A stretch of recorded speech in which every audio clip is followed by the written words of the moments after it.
দেখছেন ত্রিপুরার খাস খবর। এই মুহূর্তের বিশেষ বিশেষ খবর। ভারী বৃষ্টিতে এবার বিপদ বাড়ছে উত্তরাখণ্ড ও হিমাচলে। মৃত বেড়ে 16, নিখোঁজ বহু। বৃহস্পতিবার বেলা গড়াতেই বেড়েছে বৃষ্টি, পাল্লা দিয়ে বেড়েছে প্রাণহানিও। বুধবার রাত থেকে উত্তরাখণ্ড ও হিমাচলে মেঘ ভাঙা বৃষ্টিতে বিপর্যস্ত। যুদ্ধকালীন তৎপরতায় উদ্ধার কাজ চলছে, তবে এখনই বিপদ কাটবে না বলেছেন বিশেষজ্ঞরা। হাওয়া অফিস জানাচ্ছে বৃষ্টি আরও 36 ঘন্টা চলবে, ফলে বিপদ আরও বাড়বে। আসছি পরের খবরে।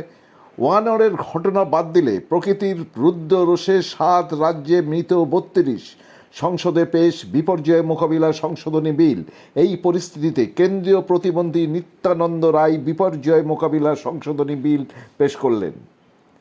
এলাহাবাদ হাইকোর্টে মথুরার শ্রীকৃষ্ণ জন্মভূমি মন্দির তথা শাহী ঈদগাহ মসজিদ মামলায় ধাক্কা খেল মুসলিম পক্ষ। 13.37 একর জমি থেকে মসজিদ সরানোর দাবিতে হিন্দু পক্ষ 18টি মামলা করেছিল। মুসলিম পক্ষ মামলাগুলির বৈধতা চ্যালেঞ্জ করেছিল। সেই মামলাই খারিজ করে দিল এলাহাবাদ হাইকোর্ট। কেদারনাথে মেঘ ভাঙা বৃষ্টি আটকে অন্তত 200 পর্যটক। প্রকৃতির রোষে সিমলাও শুরু হয়েছে বৃষ্টি।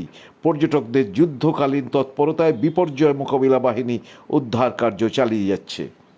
এবার অলিম্পিকের খবর। ঠান্ডা মাথায় 50 মিটার রাইফেলের 3 পজিশনে ভারতকে ব্রোঞ্জ পদক এনে দিয়েছেন স্বপ্নিল কুশলে। ক্রিকেটের ধোনির মতোই রেলের টিকিট চেকার স্বপ্নিল। প্রধানমন্ত্রী নরেন্দ্র মোদী ও মুখ্যমন্ত্রী ডক্টর মানিক সাহা অভিনন্দন এবং শুভেচ্ছা জানিয়েছেন স্বপ্নিল। তবে আজ ব্যাডমিন্টনে পিভি সিন্ধু রাত 10টায় নামছেন ভারতীয় সময়। লক্ষ্য সেন নামছে বিকাল 5:30টার পরে এবং সাত্বিক সাইরাজ ও চিরাগ শেট্টি ছাড়াও মনু ভাকেরও ফের আজ নামছেন পদকের আশায়।